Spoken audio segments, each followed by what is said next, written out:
Alibaba and the 40 Thieves. In a town in Persia, there lived two brothers, one named Qasim, the other Alibaba. Qasim was married to a rich wife and lived in luxury, while Alibaba had to maintain his wife and children by cutting wood in a neighbouring forest and selling it in the town.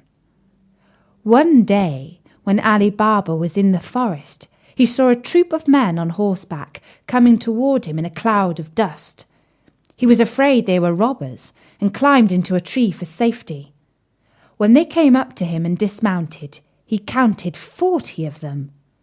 They unbridled their horses and tied them to trees. The finest man among them, whom Alibaba took to be their captain, went a little way among some bushes and said, "Open, Sesame!" so plainly that Alibaba heard him. A door opened in the rocks, and having made the troop go in, he followed them, and the door shut again of itself. They stayed inside some time, and Alibaba, fearing they might come out and catch him, was forced to sit patiently in the tree. At last the door opened again, and the 40 thieves came out. As the captain went in last, he came out first and made them all pass by him.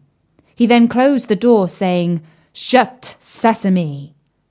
Every man bridled his horse and mounted. The captain put himself at their head, and they returned as they came. Then Alibaba climbed down and went to the door concealed amongst the bushes and said, "Open, Sesame!" and it flew open.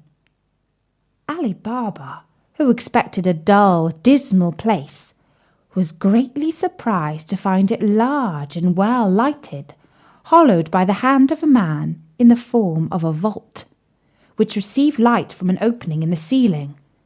He saw rich bales of merchandise, silk, stuffed brocades all piled together, and gold and silver in heaps, and money in leather purses. He went in, and the door shut behind him. He did not look at the silver, but brought out as many bags of gold as he thought his asses, which were browsing outside, could carry, loaded them with bags, and hid all with faggots. Using the words, "Shut, Sesame!" he closed the door and went home. Then he drove his asses into the yard, shut the gates, carried the money bags to his wife, and emptied them out before her. He bade her keep the secret, and he would go and bury the gold. "Let me first measure it," said his wife. "I will go borrow a measure of someone while you dig the hole." So she ran to the wife of Qasim and borrowed a measure. Knowing Alibaba's poverty, the sister was curious to find out what sort of grain his wife wished to measure, and artfully put some toffee at the bottom of the measure. Alibaba's wife went home and set the measure on the heap of gold and filled it and emptied it often to her great content. She then carried it back to her sister without noticing that a piece of gold was sticking to it, which Qasim's wife noticed directly as soon as her back was turned. She grew very curious and said to Qasim when he came home, "Qasim, your brother is richer than you. He does not count his money, he measures it." He begged her to explain this riddle, which she did by showing him the piece of money and telling him where she found it. Then Qasim grew so envious that he could not sleep, and went to his brother in the morning before sunrise. "Alibaba," he said, showing him the gold piece, "you pretend to be poor, and yet you measure gold." By this Alibaba perceived that through his wife's folly, Qasim and his wife knew their secret, so he confessed all and offered Qasim a share. "That I accept," said Qasim, "but I must know where to find the treasure, otherwise I will discover all, and you will lose all." Alibaba, more out of kindness than fear, told him of the cave and the very words to use. Qasim left Alibaba meaning to get the treasure for himself. He rose early next morning and set out with 10 mules loaded with great chests. He soon found the place and the door in the rock. He said, "Open, Sesame!" And the door opened and shut behind him. He could have feasted his eyes all day on the treasures, but he now hastened to gather together as much of it as possible. But when he was ready to go, he could not remember what to say for thinking of his great riches. Instead of sesame, he said, "Open, barley!" And the door remained fast. He named several different sorts of grain, all but the right one, and the door still stuck fast. He was so frightened about the danger he was in that he had as much forgotten the world as if he had never heard it.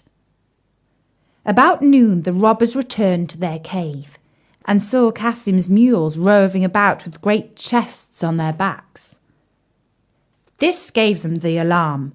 They drew their sabres and went to the door, which opened on their captain, saying, "Open, Sesame!"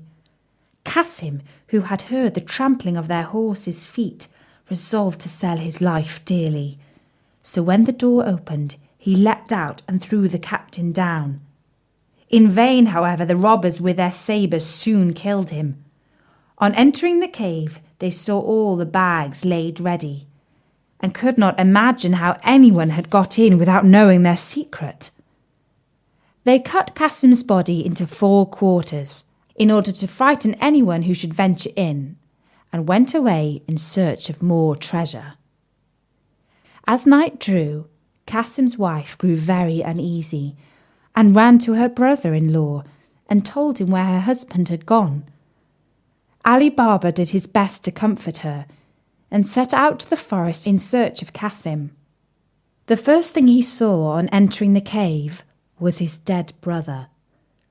Full of horror, he put the body on one of his asses, and bags of gold on the other 2, and covering all with some faggots, returned home. He drove the 2 asses laden with gold into his own yard, and led the other 2 to Cassim's house. The door was opened by the slave Morgiana, whom he knew to be both brave and cunning. Unloading the ass, he said to her, "This is the body of your master, who has been murdered, but whom we must bury as though he had died in his bed. I will speak with you again, but now tell your mistress I am come."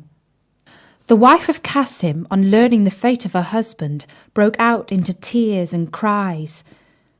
But Alibaba offered to take her to live with him and his wife, whereupon she agreed and dried her eyes. Morgiana, meanwhile, sought a doctor and asked him for some lozenges. "My poor master," she said, "can neither speak nor eat." She carried home the lozenges and returned next day weeping, and asked for an essence only given to those just about to die. Thus in the evening no one was surprised to hear the wretched shrieks and cries of Cassim's wife and Morgiana, telling everyone that Cassim was dead. The next day, after Morgiana went to an old cobbler near the gates of the town, who opened his stall early, put a piece of gold in his hand, and bade him follow her with his needle and thread. Having bound his eyes with the handkerchief, she took him to the room where the body lay, pulled off the bandage, and bade him sew the quarters together, after which she covered his eyes again and led him home. Then they buried Cassim, and Morgiana, his slave, followed him to the grave, weeping and tearing her hair, while Cassim's wife stayed at home, uttering lamentable cries. Next day she went to live with Alibaba, who gave Cassim's shop to his eldest son. The 40 thieves, on their return to the cave, were much astonished to find Cassim's body gone and some of their money bags. "We are certainly discovered," said the captain, "and shall be undone if we cannot find out who it is that knows our secret. 2 men must have known it. We have killed one, we must now find the other." To this end, one of you who is bold and artful must go into the city dressed as a traveller, and discover whom we have killed, and whether men talk of the strange manner of his death. If the messenger fails, he must lose his life, lest we be betrayed." One of the thieves started up and offered to do this, and after the rest had highly commended him for his bravery, he disguised himself and happened to enter the town at daybreak, just by Baba Mustapha's stall. The thief bade him good day, saying, "Honest man, how can you possibly see to stitch at your age?" "Old as I am," replied the cobbler, "I have very good eyes, and will you believe me when I tell you that I sewed a dead body together in a place where I had less light than I have now?" The robber was overjoyed at his good fortune, and giving him a piece of gold, desired to be shown the house where he stitched up the dead body. At first Mustapha refused, saying that he had been blindfolded. But when the robber gave him another piece of gold, he began to think he might remember the turnings if blindfolded as before. This means succeeded. The robber partly led him, and was partly guided by him, right in front of Kasim's house, the door of which the robber marked with a piece of chalk. Then, well pleased, he bade farewell to Baba Mustapha and returned to the forest. By and by, Morgiana, going out, saw the mark the robber had made, quickly guessed that some mischief was brewing, and fetching a piece of chalk, marked 2 or 3 doors on each side. The thief, meantime, told his comrades of his discovery. The captain thanked him, and bade him show him the house he had marked. But when they came to it, they saw that 5 or 6 of the houses were chalked in the same manner. The guide was so confused that he knew not what answer to make, and when they returned he was at once beheaded for having failed. Another robber was sent out, and having won over Baba Mustapha, marked the house in red chalk. But as Morgiana was again too clever for them, the second messenger was put to death also,